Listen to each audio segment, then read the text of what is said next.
Thank you, Mr. Serrano. Mr. Fatah. Thank you.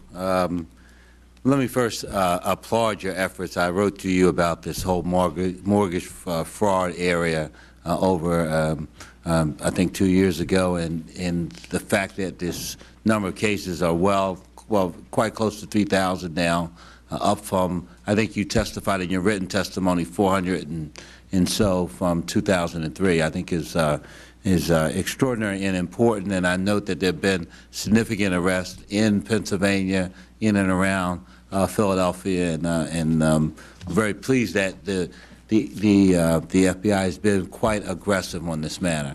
I want to go through a couple of things.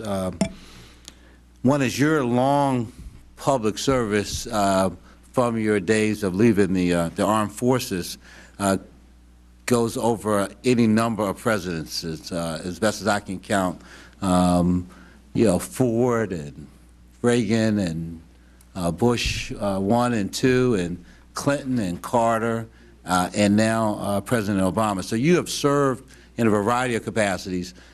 You took this job a few days before 9/11, and since that fateful day, you have done a great deal to make sure that our country could be safe, and you should be applauded for that. My question is, given your entirety of your experience, I know there's probably some discomfort about the criticism about how we are handling some of these cases now. And I just want to go back over some material, because I think that you said, and I want to make sure we get it on the record, that there are no arrests in the United States of America that are being handled any differently for suspected terrorists since 9/11 up until this moment. Is that correct? With arrests in the United States, we've followed essentially the same procedures. Yes, sir. So, in fact, what is being criticized about this Christmas Day activity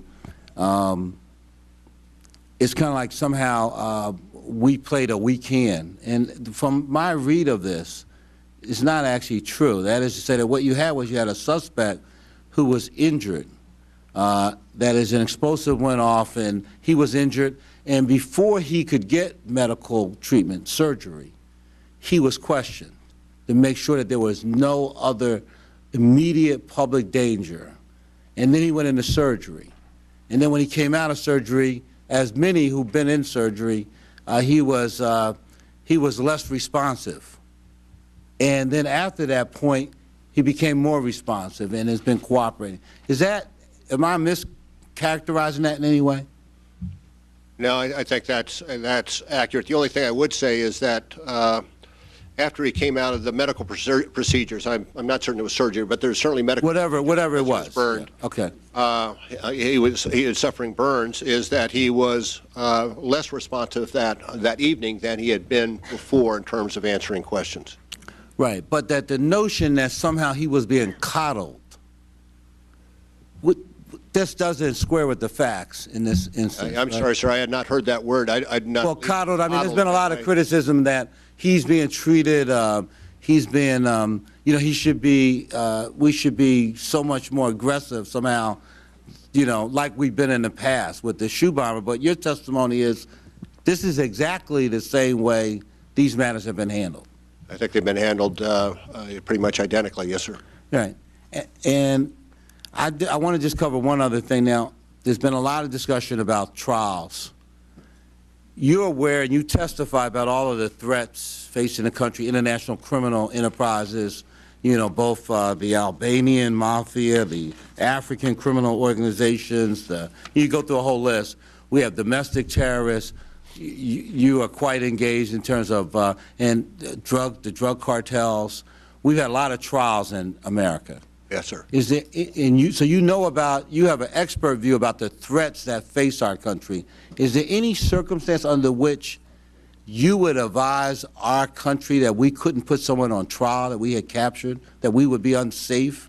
And I mean, have we gotten to the point where these threats would outweigh our pursuit of justice, that the FBI could not protect an American city in which a trial was taking place?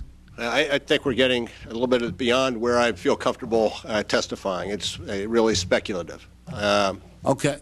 Well, so you concede that that heretofore, all of the cases that have went on, and there have been some 300 trials of terrorists in the country, have there been incidences in which, where those trials were taking place, in which Americans have been harmed or have been under some threat? Not to my knowledge. Okay. So that's not to say I don't believe any have been harmed. As to say under a threat, I can't speak to that because I'm not familiar with the circumstance, but I am not aware of persons being harmed or any serious threats in the course of one of those trials. So you just had a very significant success today in terms of the Mumbai attacks in a trial in which someone was found guilty, in the attacks in India in which 136 people lost their lives, right? Well, I believe there's an individual that's going to plead guilty. He pled guilty. Either today or tomorrow. Today. Okay. Yeah, you've been in here. I've been out there. So yes. Okay. So the point is that we, you know, what I'm saying is that we're going after drug cartel leaders. We're going after people involved in criminal enterprise in a variety of ways. I just want to be clear because there's a lot of political dialogue about whether we could put someone on trial in New York City or not. Rather, we've gotten to the point in many developing countries, you know, putting someone on trial is a dangerous thing. You know, it could be a problem, right? But I just thought in the United States of America that we would not be in a position where we would be fearful of taking someone who had harmed American citizens and putting them before the bar of justice. I understand your concern, Congressman. Thank you very much.